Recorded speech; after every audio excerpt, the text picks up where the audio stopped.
Left 14। তো left 14 কি আছে? মূলত এক্সেপশন নেই। এটা প্রথমত একটাই ক্লাস, মেইন ক্লাসই। তো যেখানে একটা মেথড আছে স্ট্যাটিক মেথড, আর আমাদের মেইন মেথড আছে। স্ট্যাটিক মেথড এখানে কি আছে? প্রথমত আছে ট্রাই। আচ্ছা, এইটাও ছিল, মানে স্যারের এক্সাক্ট কোড যেটা আর কি, এতটুকু ছিল আর কি। হুম, আচ্ছা। আর এদিকে শুধু এম, এতটুকুই ছিল। তো এটা রান করলে অ্যাকচুয়ালি কিছুই হবে না, মানে শুধু মেইন স্টার্ট মেইন এন্ড এতটুকুই হওয়ার কথা। হ্যাঁ, এতটুকুই হয়েছে। কারণ কি? কারণ এখানে কি করা হয়েছে, মেইন মেথড থেকে এম কে কল দেওয়া হয়েছে, এম মেথডটাকে কল দেওয়া হয়েছে। প্রথমে কি পাইছে? If true return. তো কি বলছিলাম তখন, যে ট্রু, এটা অলওয়েজ ট্রুই থাকে, মানে ল্যাব 13 বলছিলাম ইফ ট্রু এই কন্ডিশনটা অলওয়েজ ট্রুই। ঠিক আছে, এটা অলওয়েজ স্যাটিসফাই হবে। অ্যাকচুয়ালি এই কোডটা নিচের দিকে আর যাবেই না কখনো। আর নিচের দিকে যদি না যায় তাহলে এই ট্রাই ক্যাচ এগুলো কোনো সময় পাবে না। তো এইখানের কোনো কিছু প্রিন্ট হওয়ার মানে নেই, এখান থেকে সে ব্যাক চলে যাবে। আর যেহেতু এখানে ট্রাই ব্লকই শুরু হয়নি, আমরা নর্মালি কি জানতাম যে একটা মেথড টার্মিনেট হওয়ার আগে বা কোড টার্মিনেট হওয়ার আগে ফাইনালিতে যা আছে এগুলো প্রিন্ট হয়ে যায়, বাট ট্রাই তো অ্যাটলিস্ট শুরু হওয়া লাগবে। ট্রাই ক্যাসে ঢুকে নেই, সে ফাইনালিরও কোনো অ্যাক্টিভনেস নাই এখানে। তো এখান থেকে জাস্ট রিটার্ন হয়ে গেছে। তো মেইন স্টার্ট হয়েছিল, এম মেথডকে কল দেওয়ার কারণে জাস্ট রিটার্ন হয়ে আসছে, আর কিছু নেই মেইন ইন্ট। এটা হচ্ছে বেসিক, সেটা এই করে অ্যাকচুয়ালি স্যার যেটা দেখাতে চাইছে এটা সেটাই। এবার আমরা কিছু অ্যাড করি।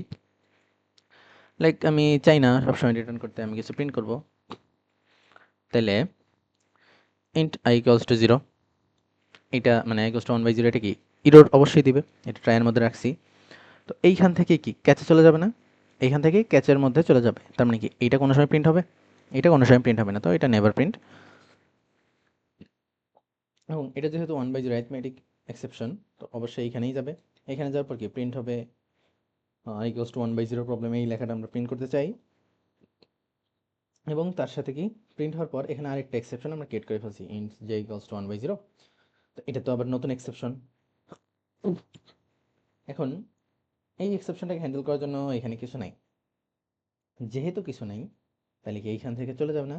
এইখান থেকে পাস হয়ে চলে যাবে, তার মানে কি এইটা তো প্রিন্ট হবে না, এইখান থেকেই ব্যাকে চলে গেছে। কিন্তু যেহেতু ট্রাই কেসের মধ্যে একবার ঢুকছে, তো এই মেথডকে ছেড়ে চলে যাওয়ার আগে অবশ্যই ফাইনাল এটা প্রিন্ট করা যাবে।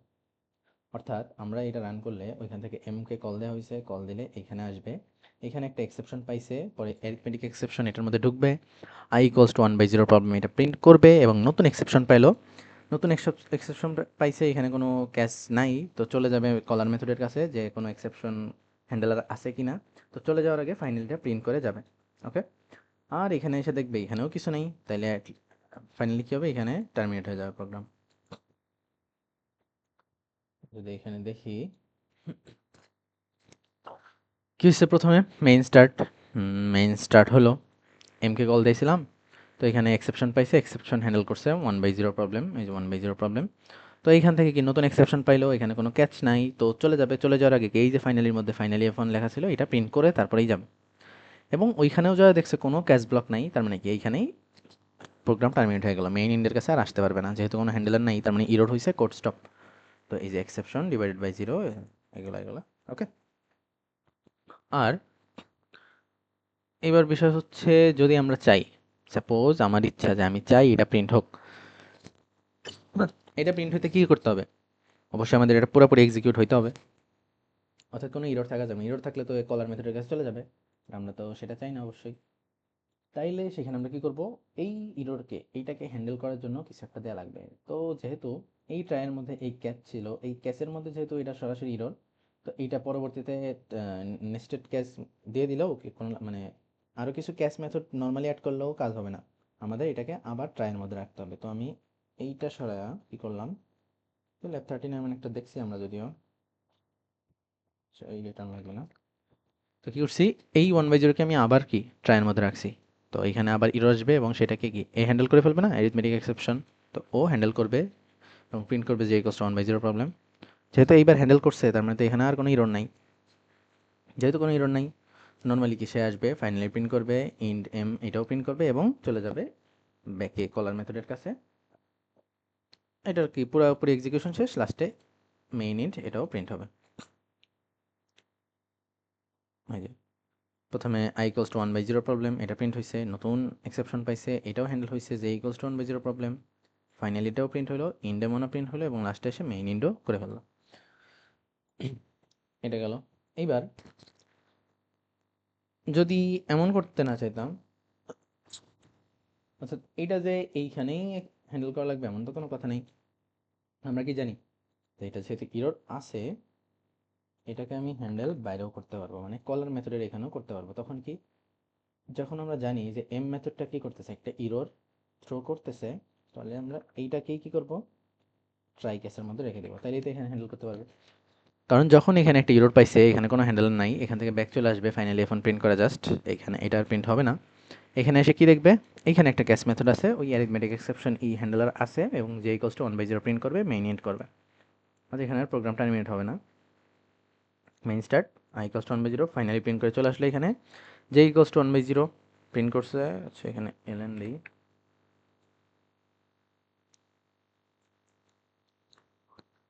প্রিন্ট করছে, লাস্টে মেইন এন্ড করি, বোঝা গেছে। পার্ট টু, পার্ট টুতে কি আছে? আচ্ছা, পার্ট টুতে নিজস্ব এক্সেপশন ক্রিয়েট করা, খুব ভালোভাবে এটা থিওরি পার্টে দেখানো হয়েছে। নিজস্ব নিজস্ব এক্সেপশন মানে কি, আমি একটা ক্লাস ক্রিয়েট করলাম, ক্লাস এ, যেটা এক্সটেন্ড করছে এক্সেপশনকে। এক্সেপশন কি, আমাদের গ্লোবাল টাইপের এক্সেপশন, মানে যার মধ্যে সব এক্সেপশন হ্যান্ডলার আছে। তাহলে এটাকেই হ্যান্ডেল, এক্সেপশনকে এক্সটেন্ড করা মানে ক্লাস এটাও আমাদের এক্সেপশন হ্যান্ডলার নামে একটা ক্লাস। ও কি করতে পারবে, এক্সেপশন হ্যান্ডেল করতে পারবে। তো এটার মধ্যে কি আছে, শুধু হ্যান্ডেলার না, আরও কিছু আছে। যেখানে একটা ভেরিয়েবল ডিক্লেয়ার করা হয়েছে, কারণ এটা তো একটা ক্লাসও, একই সাথে হ্যান্ডেলার আবার ক্লাস। এখানে একটা কনস্ট্রাক্টর দেওয়া হয়েছে যে একটা ভ্যালু অ্যাকসেপ্ট করবে সে, এখানে একটা ভ্যালু পাস করলে এখানে কি, এই দিস ডটা এর ভ্যালু ওইটা বসে পড়বে, এবং সুপারে পাঠাই দিবে ডিটেল এ। সুপার মানে কি, ওই এক্সেপশনের কাছে পাঠাই দেওয়া হবে। পাঠাইলো, এটা আমাদের দেখার বিষয় না, মেইন হচ্ছে এইখানে যেহেতু এটা একটা এক্সেপশনের জন্য ক্লাস, তাহলে কি ও আমাদের এক্সেপশন থ্রো করবে না, এক্সেপশন মেসেজটা কি এর কাছ থেকেই তো আমরা পাবো। যদি আমরা একে কল দিই, এই এক্সেপশনে যদি কিছু পাঠাই, তাহলে এখান থেকে কোন মেসেজটা পাবো? নর্মালি তো আমরা built in message pi, but যদি আমরা কি যে টু স্ট্রিং মেথডের মাধ্যমে নিজস্ব কোনো মেসেজ পাঠাইতে চাই, এই যে টু স্ট্রিংয়ের মাধ্যমে এখানে আমরা পুরোপুরি একটা বড় মেসেজ পাঠাইতেছি, যে প্রথমে লেখা আসবে ডিটেল এ, আই ভ্যালু, অর্থাৎ এই যে যেই ভ্যালুটা এইখানে আছে সেই ভ্যালুটা প্রিন্ট হবে, এবং সুপার ডট টু স্ট্রিং, এই যে সুপারের মধ্যে কি আমরা যে স্ট্রিংটা পাঠাইছি ওই স্ট্রিংটা এখানে প্রিন্ট হবে। আচ্ছা, রান করলে পুরো ক্লিয়ারলি বোঝা যাবে। আচ্ছা, আরেকটা কি, ক্লাস বি তৈরি করছি আমরা, যেটা কি অ্যারিথমেটিক এক্সেপশনকে এক্সটেন্ড করছে, আর ক্লাস জেড কাউকেই এক্সটেন্ড করে নাই। তো মেইন মেথডে আসছি আমরা, তো থ্রো করলাম, থ্রো নিউ এ, এটার মধ্যে এক্সেপশন থ্রো করছি। এটার মধ্যে এ থ্রো করলে কি, এখানে সুপার দিয়ে কি এক্সেপশনের মধ্যে ডিটেলে আর 40 চলে গেছে, এবং এখানে দিস ডট এর ভ্যালু 40 বসে পড়ছে। এবং এটা তো এক্সেপশন ক্লাসই, আমরা তো বলছি এটা এক্সেপশন হবে। এক্সেপশন যেহেতু হয়েছে, তার মানে কি এটার ক্যাচ ফাংশন লাগবে, এবং ক্যাচের মধ্যে কি, ক্যাচের মধ্যে এই যে আমাদের যে ইরর মেসেজ জিনিসটা, এটা কি কোত্থেকে আসবে, মূলত এইটার কাছ থেকে আসবে, যেহেতু টু স্ট্রিং মেথড আমরা দিছি। এখানে কি, এই যে কি প্রিন্ট হচ্ছে, ডিটেল এ, এরপরে আয়ের ভ্যালুটা অর্থাৎ 40, এরপর এই যে ব্র্যাকেটের মধ্যে কি super dot to string, super dot to string এ কি, এই যে ডিটেল এ আর 40, এই পুরোটা পাঠিয়ে দিয়েছিলাম না, জাস্ট এক্সেপশনের কাছে আছে, অর্থাৎ সুপারের ওই এক্সেপশন ক্লাসের টু স্ট্রিংটাও আমরা প্রিন্ট করতেছি, আর ওর নিজস্ব টু স্ট্রিংটাও প্রিন্ট করতেছি, দুইটা একসাথে প্রিন্ট করা হয়েছে আর কি, যার কারণে ডিটেল এ আর 40 আসছে। আর এখানে এইগুলো কেন করা যায় নাই, শো নিউ জেট, এটা তো কোনো এক্সেপশনই না, আর এটাকে তাহলে এক্সেপশন হ্যান্ডলার করতে থেকে আসতেছে, আর এটা তো এক্সেপশন করা হয় নাই। যদি এখানে এটা করতাম আমরা, লাইক এক্সটেন্ড এক্সেপশন, লাইক এটার মতোই করছি, বাট এটা কি, যেহেতু এখন এটা একটা আসলে এক্সেপশনাল ক্লাস, আর এটাতে যদি ট্রাই ক্যাসে না রাখি তাহলে তো হবেই না, কারণ এটা তো অবশ্যই ক্যাচ রিটার্ন করবে, আমাদের ট্রাই ক্যাসে রাখতে হবে। থ্রো নিউ এ, অবশ্যই যে এটা এরকম ট্রাই ক্যাসে রাখতে হবে, তো বি এর ক্ষেত্রেও সেম, এগুলো ট্রাই ক্যাসে না রাখলে হবে না। যদি এটা আমরা ট্রাই ক্যাচে রাখি তাইলেই চলবে। আমরা এটা ট্রাই ক্যাচে বসাই দেখি, লাইক ট্রাই ট্রাইয়ের মধ্যে রাখলাম থ্রো নিউ বি, এবং ক্যাচে আমরা অ্যারিথমেটিক এক্সেপশন ই, এত হয়ে গেছে। অর্থাৎ এগুলো আমাদের একটা ক্যাচের মধ্যে রাখতে হবে, কারণ এটা আমরা বলেই দিচ্ছি, ইনফোর্স করতেছি এদেরকে যে এটা এক্সেপশনে থ্রো করার ক্লাস। আর পার্ট থ্রিতে এই যে আমরা ইনিট কজ আমরা পড়ছিলাম যে একটা কজের সাথে আরেকটা কজ অ্যাটাচ করার একটা ফাংশন আছে আমাদের কাছে ইনিট কজ নামে। তো এটা কিভাবে কাজ হয় দেখি আমরা। তো একটাই ক্লাস আছে, সরাসরি মেইন মেথডে চলে আসছি আমরা। ট্রাইয়ের মধ্যে আমি কি করতেছি, নাল পয়েন্টার এক্সেপশনের একটা ভেরিয়েবল রাখলাম, যার মধ্যে কি আমি নাল পয়েন্টার এক্সেপশন ক্রিয়েট করতেছি। অর্থাৎ এই এন কি আসলে এখন নাল পয়েন্টার এক্সেপশনের অবজেক্ট হিসেবে কাজ করতেছে। আরেকটা এক্সেপশন আমি নিলাম এ, যেটা অ্যারিথমেটিক এক্সেপশনের অবজেক্ট হিসেবে কাজ করতেছে। দুইটা এক্সেপশন। এখন আমি কি করছি, a dot init cause n, এটার মানে কি এর সাথে আমি এন কে অ্যাটাচ করছি। তো এর কজ কে এন, এ হইছে এন এর কারণে এরকম, এর সাথে আমি অ্যাটাচ করছি সাপোজ এমন আর কি, এ অ্যাটাচড আছে কার সাথে, এন এর সাথে। ওকে, আর আমরা তো জানি দুইবার এরকম অ্যাটাচ করা যাবে না, মানে এখানে মানে কি বলে এটা রান টাইমে এরর দিবে, নর্মালি এরর দিবে না। এরর দিল না কেন, এটা তো ইলিগাল হওয়ার কথা।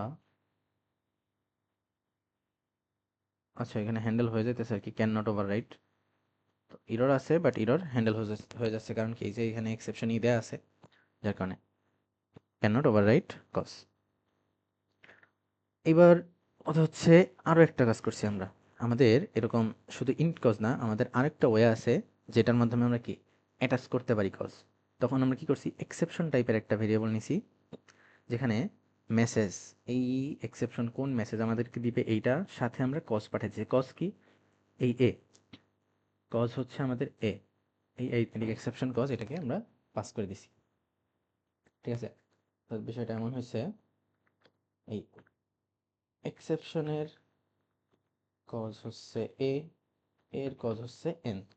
ঠিক আছে, এবার আমরা থ্রোই করছি, এইখান থেকে ফাইনালি আমরা কি এক্সেপশনে থ্রো করছি। এবার এটা ক্যাচের মধ্যে যাবে, ক্যাচের মধ্যে গেলে নর্মালি কি প্রথমে ই প্রিন্ট করা হয়েছে। ই প্রিন্ট করা মানে কি, অ্যাকচুয়ালি শুধুমাত্র এই এক্সেপশনটা, এই এক্সেপশনের মেসেজটা প্রিন্ট করছি। এইগুলা কিন্তু নর্মালি প্রিন্ট হয়নি, এগুলো গেট কজ দিয়ে, অর্থাৎ এইটার সাথে অ্যাটাচড কিছু প্রিন্ট করতে গেলে আমাদের গেট কজ ইউজ করা লাগে, আমরা এটা থিওরিতে পরে আসছি। তো শুধু ই প্রিন্ট করা মানে এই এক্সেপশনটাকে প্রিন্ট করতেছে, আর যেখানে মেসেজ আমরা কি এমএসজি এটা দিয়ে দিছি। তো রান করলে প্রথমত শুধু আসবে, মানে অন্যগুলো সহ আসবে, আপাতত কি এই যে প্রথম এরর হচ্ছে মেসেজ এমএসজি। এইবার এখানে আমি আরো কি করছি, ভ্যার অটো, মানে এটা দেয়া ডেটা টাইপ দেয়া তো একই কথা, ই ডট গেট কজ, অর্থাৎ ই এর কজ করতেছি আমরা। তাহলে এক্সেপশন ই এর কজ কে ছিল, এ ছিল না, তাহলে ই ডট গেট কজ দিলে অ্যাকচুয়ালি কাকে প্রিন্ট করা হবে, অ্যারিথমেটিক এক্সেপশনকে প্রিন্ট করা হবে। কারণ কি, এক্সেপশনের সাথে অ্যাটাচ ছিল এ, অর্থাৎ অ্যারিথমেটিক এক্সেপশন, তার সাথে অ্যাটাচ ছিল নাল পয়েন্টার। অর্থাৎ আমি যদি কি করি, এবার সিতে যাকে পাইছি সে যদি নাল না হয়, তার মানে কি এর সাথে আরেকটা কজ অ্যাড আছে, তখন আমি কি করব, সিটাকে প্রিন্ট করছি এবং c cause to c dot get cause. অর্থাৎ আচ্ছা আচ্ছা আচ্ছা সরি, এটার কি একটা হোয়াইল লুপ চালাইছে যতক্ষণ না, মানে এখানে যদি আরো অ্যাটাচ থাকতো, অর্থাৎ লাইক এন এর পরে আর একটা কজ এম অ্যাড করা আছে, তো আমি একবার সবগুলা কজ চাইতেছি প্রিন্ট করতে। তো তখন কি করছে, একদম হোয়াইল লুপ চালানো হয়েছে, যতক্ষণ না পর্যন্ত একটা কজ নাল হয়ে যায়, অর্থাৎ কোনো কজ ছাড়া না পাই, ততক্ষণ পর্যন্ত প্রিন্ট করতে থাকবো। অর্থাৎ যে প্রথমে এখন এই যে সি গেট কজটা, অর্থাৎ ই ডট গেট কজ মানে কি, আমি এ রে পাইছি, তো এ এখানে প্রিন্ট করেছে। এবার সি কজটা কি করলাম, সি ডট গেট কজ, অর্থাৎ এন এর কাছে চলে গেলাম। সি ডট গেট কজ মানে কি, আমাদের কাছে এ ছিল, তার গেট কজ অর্থাৎ এন, সি এর মধ্যে এখন এন চলে আসছে, এবং এন তো নাল না, এন তো নাল না, তার মানে কি আবারও প্রিন্ট হবে এবার কি এনটা, অর্থাৎ নাল পয়েন্টার এক্সেপশন। এরপর c equals to c dot get করে যাবে, এখন এন এর তো কোনো কজ নাই, এটা তো আমি পরে অ্যাড করলাম, এন এর কি আসলে কোনো কজ আছে এখন, তাহলে c equals to c dot get cause এখন কি নাল হয়ে যাবে না, এটা এন এর পরে যায় নাল হয়ে যাবে। তো তখন এই হোয়াইল লুপটা টার্মিনেট হয়ে যাবে। তো টার্মিনেট হওয়ার আগে কি আমাদের এ এন দুইটাই প্রিন্ট করে গেছে সে, তো অ্যারিথমেটিক এক্সেপশন আর পরে নাল পয়েন্টার এক্সেপশন প্রিন্ট করে গেছে। তো এই পার্টে মেইন বোঝার যেটা ছিল যে অ্যাটাচ করি আমরা ইনিট কজ অথবা নিউ এক্সেপশন এরকম মেসেজ প্যারামিটার পাস করার মাধ্যমে, যেখানে কি প্রথমটা হচ্ছে স্ট্রিং মেসেজটা আর পরে হচ্ছে কজ পাস করি। আর গেট কজ দিয়ে আমরা কি একটা এক্সেপশনের সাথে অ্যাটাচড কজ পাইতে পারি। এইভাবেও করতে পারতাম, এছাড়া ডট কজ দিয়েও করা যায়। ডট গেট কজ দিয়ে সরাসরি কি প্রিন্ট করা হয়েছে, মানে এক্সেপশনটা প্রিন্ট হবে। ই ডট গেট কজ দিলে কি ই এর কজ এ, এটা প্রিন্ট হবে। ই ডট গেট কজ দিলে কি ই এর কজ এ তার কজ এন। তো এইটা দিলেও অ্যাকচুয়ালি এর আগে আমরা যা পেয়েছিলাম সেই সেম জিনিসই এখানে প্রিন্ট হবে, সেটাই প্রিন্ট হয়েছে। আশা করি ক্লিয়ার। আচ্ছা, ল্যাব 14-এ এই 3টা পার্টি ছিল, আশা করি বোঝা গেছে। তো এই ক্লাসে এতটুকুই ছিল। আল্লাহ হাফেজ।